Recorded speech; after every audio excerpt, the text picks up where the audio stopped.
What's up, tubers? Tio here, Simplistic Fishing, coming back at you tonight to do a new lake breakdown. This time we're finally getting over to Lake Texana. So we're going to take a look at this one. Not sure how good a bass fishing this one is. It says that it's fair, so I don't know if it's fair. Is it good? Is it excellent? I don't know, but let's go break down the lake, see what we can find.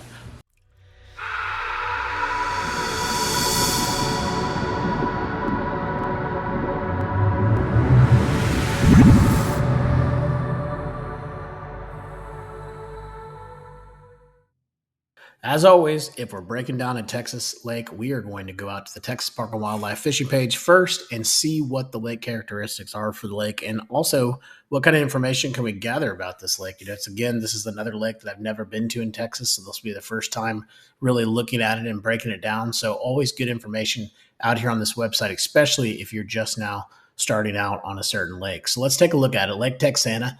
Location is Jackson County, 8 miles east of Edna, Texas, on US 59. The surface area is 9,727 acres, so it's a decent sized lake. Maximum depth of 58 feet, so it's got some pretty good depth as well. And it was impounded in 1980. You can look here to look at the current lake levels. To check that out, it says conservation pool is 43.99 feet. The fluctuation, though, is high and frequent, 5 to 10 feet. Normal clarity is stained and muddy. And I will tell you that after going through this and looking at it, I mean, it's like a mud fest. When you're looking at it from Google Earth, the water is brown the entire time. So it's definitely stained. And it definitely does have some fluctuating water levels that that are probably something to consider. So that could affect the bass fishing. Usually when you see turbulent water and really muddy water, the bass don't really like that well. And so typically, you'll see that on some of these Texas lakes where maybe the bass fishing isn't excellent on this lake. It might just be good instead or something like that. But a lot of times you'll see that. I could be totally wrong here, but let's go ahead and keep breaking it down. So it says aquatic vegetation, and this is always where they start talking about stuff that I can't pronounce. Lake Texana contains many native and exotic species of aquatic vegetation. Large stands of water hyacinth are present throughout the reservoir. Moderate densities of giant salvinia, hydrilla, coontail, spike rush, cattail, pondweed, and bulrush are also present. And then it talks about, please make sure to wash and dry your boat or wipe down your boat. Make sure it's completely dry before you take it to another lake because this stuff will spread. What I do know, obviously, is hydrilla. That's pretty easy. That's that thicker stuff. Love to fish around, love all that. But the hyacinth is really, really thick. And so it's really fun to fish frogs on that. And it's also something that you can do punching, what they call punching. So if you're not familiar with the term punching, you definitely want to go look at it if you're going to fish Lake Texana or Texana, because it looks like you've got a lot of that in there. And that punching is basically putting on a really big weight. It's kind of slow fishing. It's very deliberate, but you can catch some giants doing it. So definitely check that out. All right, let's go on down and see what else we can find. Predominant fish species: blue catfish, largemouth bass, white crappie, white bass, and sunfish. We go over here and take a look at the lake records. That's always fun to look at. I'm really more interested in just the bass. We got white bass. We got blue catfish, channel cat. Where the heck is the largemouth bass? There are no largies in for this lake, and that makes it kind of scary. So why in the world? This might be the first one I've came to where I wasn't able to see a largemouth bass. I'm going to back out of that. And now we're going to go on down and see what else we can find. Detailed maps. I'm not sure. Texas Park and Wildlife does have some fish habitats, so we'll talk about those that they've put out there. Let's look at this. It says the species. So largemouth bass is fair, which we kind of determined that really by just reading the top one about the water, the turbulent water, the fact that it was muddy, kind of gave away the fact that this probably wasn't like an all-star lake to go fish. But sometimes these things can be sneaky, and sometimes Texas Park and Wildlife can be wrong. But I've never heard a lot of people talk about this lake, so it makes me kind of wonder. All right, so we got fair for largemouth bass. We got good for channel catfish, blue and flathead catfish as well. Crappie looks to be excellent on this lake. White bass is fair, and the sunfish is good as well. If we move on down, it talks a little bit about more fishing cover and structure, the hyacinth, the hydrilla, all that good stuff. It talks about a lot of that. It also talks about there's a lot of submerged timber in this lake, numerous stumps. I really ideal for catfish. If you move on down to tips and tactics down here, it basically is just like the standard run of the mill explanation for a lake. Anglers prefer spinnerbaits, buzzbaits, jigs, Texas rigs, soft plastics, and tube baits in either dark or white chartreuse colors. working on any visible laydown, submerged brush, and vegetation in or near deep water, which is funny because to us in Texas, deep water sometimes isn't much. And here you can see it's 5 feet or more. So deep water is considered 5 foot or more. It's a popular tactic for largemouth bass. Shallow gravel bars near creek channels, which we'll talk about those as we point those out, are productive when found near drop offs or steep banks. And obviously, there's not really steep banks in this, but there's definitely some out there. And then talks about some white bass, and that's about it. So I think what we need to do is go out and let's look at this thing from the Google Earth side. It's going to be tough because we have all this growth, right? We got all this cover, so it's going to be hard to find anything really under the water unless the water gets drawn down a ton. So that'll be a little bit tougher. But what I can tell you is that we'll go through this Google Earth side, and then we're going to switch back and we're going to talk about the offshore side. And there's nothing in here that says anything about offshore fishing on this lake, but some of this stuff is kind of old school bass fishermen that don't do a lot of offshore stuff. I went out and looked at Texana from the breakdown. The Google Earth side, it's decent, it's worth the watch. But when we're starting talking about offshore, this thing has creek channels galore, all kinds of bends and turns and swings and stuff like that.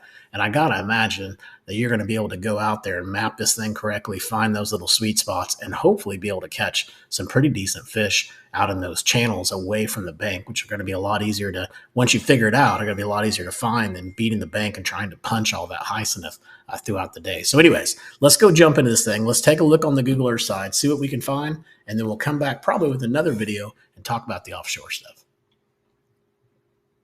Here we are now out on Google Earth, and if you've ever been through a breakdown for me before, I apologize for the repeat, but over here on the left-hand side, you're going to see all the different lakes that we've broken down. So as I mentioned before on Simplistic Fishing, we've got a whole bunch of lakes out there, right? Over 100 and something lakes in Texas. We've got Kentucky, Arkansas, Mississippi, Louisiana.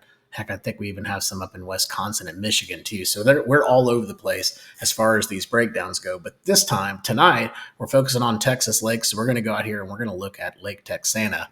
And I will show you everything that we have selected here. So what I'm going to do is I'm going to double click on Texana. We're just going to zoom in here and take a look at it. And really real quick, I just mentioned it, but there's not a lot of stuff here on the Google Earth side. You can see we've got some rock and debris, and we're going to cover all this stuff. There's the Texas Park and Wildlife fish attractors. Here's some creek channels that we can take a look at that we're able to mark. But overall, it's not like it's a ton of stuff, right? But if we take this same image, and the way that Google Earth works is it won't show your offshore spots except for the exact time that you created them on the other app that you imported them in from, if that makes any sense. But anyways, if you click it and you double click this, watch how many offshore spots pop up on this lake. I don't know if you guys saw that, but that was pretty crazy. That was a ton of offshore stuff. So there's going to be a lot of offshore stuff that we're going to want to go talk about here after this Google Earth video. It'll be our next video, and we'll be talking about the offshore stuff. But for tonight, we're going to focus on Texana and this Google Earth stuff. So let's go ahead and just talk really quick what we have. We've got cover and structure. That's going to be rock and riprap, different type of debris, stuff like that. We've also got a lot of house foundations. Now, I will say on a couple of these, when the image was down, it showed that the house was there based on the mapping. But when you looked at the image, the house was just a little bit off. So if you're out there and you're using this card for simplistic fishing, you're saying, hey, that's not exactly where it's at, you may be right. It looks like that mapping's a little bit off from Navionics to where those foundations are. So just scan that whole area. You're within a few hundred yards of it. You just got to find it. We've also got all those offshore spots that we talked about. There's a whole bunch of those. They just load up. Then we've also got ponds and creeks. Not too many ponds. There's a couple up on the north end we'll talk about. But the main thing are these creek channels. So when you know exactly where the creek channel is, that changes the game. That lets you set up on certain bends, certain turns, stuff like that. And so we've got those marked for you guys as well. We've got ramps and slabs. There's not too many of those, just a few ramps here and there. Typically on some of these lakes, especially some of the city lakes that we do, that's a pattern you can definitely running the ramp pattern, just fishing the ramps throughout the lake, especially in the mid-spring time. So something to consider here. Might not be a thing, but definitely something to consider. And then last but not least, we have all of the Texas Park and Wildlife fish attractors that they put out there for us to be able to import in. So all of this stuff is out there on the files, on the card, on simplisticfishing.com. Let's go ahead and start off down here by the dam, and we're going to work our way up the east side and then back down the left side. Now, as far as the dates for this go, if we go up here, let's go ahead and take this off, this sidebar off. We're going to take the offshore stuff off, so we don't need that. And we're going to take the sidebar off. We're going to go up here to history. And here's exactly how we do it. So we pull it up here and we find a spot. Usually I'll go up to the shallowest spot of the lake. So I'll go up here. Usually that's on the north end, somewhere up in here, because this will usually expose when the lake goes shallow. So I click that little history button, and then I'm going to take it and I'm just going to keep clicking back on it until I get to a date that shows me where it was pretty dry. Now, this one's pretty good. 2020, you've definitely got some pretty shallow stuff here. So we'll probably use 2020 for our image, but let's go back and see if we got anything else. Looks like 2020 is going to be our best. But if you guys notice something, and I talked about it a lot on the, just a few minutes ago, but look how brown this water is. It never gets green. I can click through all these years and it never gets green. I think it's about as good as it gets, is that little gray color. It's probably the best I've seen this. So anyways, let's go back. Let's go to 2020 where we found that pretty good image of it being pretty shallow. And of course, now I'll have a hard time finding it. There we go. That's what we're going to start on. So we're going to start down here at the dam. And again, look at all this chocolatey water. As far as out here goes, and we can show these on the Navionics side too, but you'll notice there's a couple house foundations that are down here. They're not exposed, but they are there. There's another house foundation that's out here off of this point. And there's also the Texas Park and Wildlife fish attractors. So I'm not sure what those are. Sometimes they're submerged trees. Sometimes they're PVC pipes. They're great places to find crappie. But if they're good places to find crappie, they're also good places to find bass. So that's something to look at as well. I think it might have been right in here where I was looking and found that house foundation. So let me go back just a little bit further. That's pretty dry right there. So that's, can't see the foundation there, but you can tell. You can't even tell because the water's so muddy. But you can tell the water's down pretty low. So let's stay with, no, I was going to say stay with that image, but we're not. We're going to go back to 2020. I'm just confusing you guys now, and now it's not even allowing me. So it's being mean. So we're just going to keep rolling because really there's not too much to show you up here. As far as the bank line goes, it's just kind of not much there. You're going to get your growth and stuff like that, but I can't really mark anything for you as far as the Google Earth side. There is some house foundations up here as well. And then there's a few more up here too that you could go out and scan around. Now these can be great places to find the largies for sure. They love to hang around that debris that's down there. So definitely check it out. And there's a couple other places here. We've got a ramp that's over here that you can take a look at. Nice little creek channel that comes through here, but not really a defined channel that I can mark for you, right? This one's pretty defined, but you get here and even with the water low, it's not really super defined other than just looking at the bank line. So not much for me to mark for you guys on that one. Now we do have some rock on this lake, very little rock, but ton of riprap all around the bridge. And I'm sure the bridge gets pounded pretty good just because that's a natural area for you guys for us to find bass for sure. Now, as we move up here, if the water's up high enough and this image would actually come into play, you're actually going to notice there's a little bit of rock in here in these three areas. Now, I don't know why my image is not wanting to cooperate with me today. But as soon as it does come back, you're going to notice that those rocks are there and hopefully you'll see it. So I've got those three marked there. As we move on up, you can tell, I mean, look, it's just a muddy bank line with growth in it probably when it gets a little bit darker. There is a creek channel here. So you might want to check that out. Could be like a little ditch or something that they might relate to. Moving on up, we've got another channel that comes up here. Again, this is just a ditch that goes through there. And we could see it. I don't know why I can't get my Google Earth to work today, but you can see those creek channels. At some point in time, that lake was low enough where we could see those creek channels and we marked them. But for whatever reason now, I just can't see it. So definitely take a look at that. We've got rock up here, very shallow rock. We've got another house foundation that's up here. There's a couple slabs that are here as well. Now the water's really down in this image, but you can see the slab, but the image kind of crappy. Let's go up to 2012. Now we can see it here. The water's still down. But there's a slab there. There's some more rock out here that you might be able to check out. And this one's interesting because it kind of comes off. It's about one of the only interesting places I found so far. But right here, that rock kind of peels off. And so if you get the water where it's up high enough, this probably comes into play. This is probably an old roadbed or something like that you could definitely fish around and take advantage of. Got some pretty good points and stuff like that. We'll talk about the offshore stuff later, though. Then moving up here, didn't really see too much up here. Got a couple channels we marked for you guys.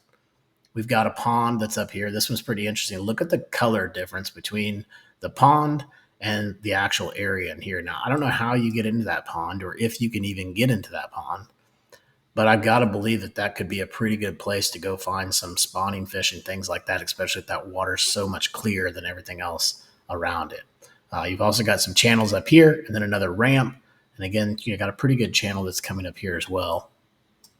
Then we're going to switch the other side. Same thing. We've got a little pond over here. Look how clear it is.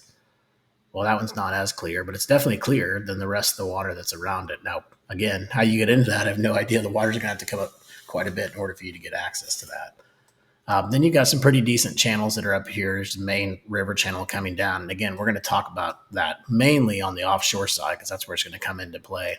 Got a little bit of rock off of this point right in there. And then there was some more rock off of here. So I got this probably maybe like a creek channel swing, possibly. I don't know. We'll have to look at the Navionics map, but this could be a really nice point, especially if there's a channel swing coming through here and touching this and creating this rock. So you've got some rock here. You've also got some more rock in that area as well. Then as we move on down, we're going to see the Texas Park and Wildlife Fish Attractor. There's that riprap, another ramp that's here as well.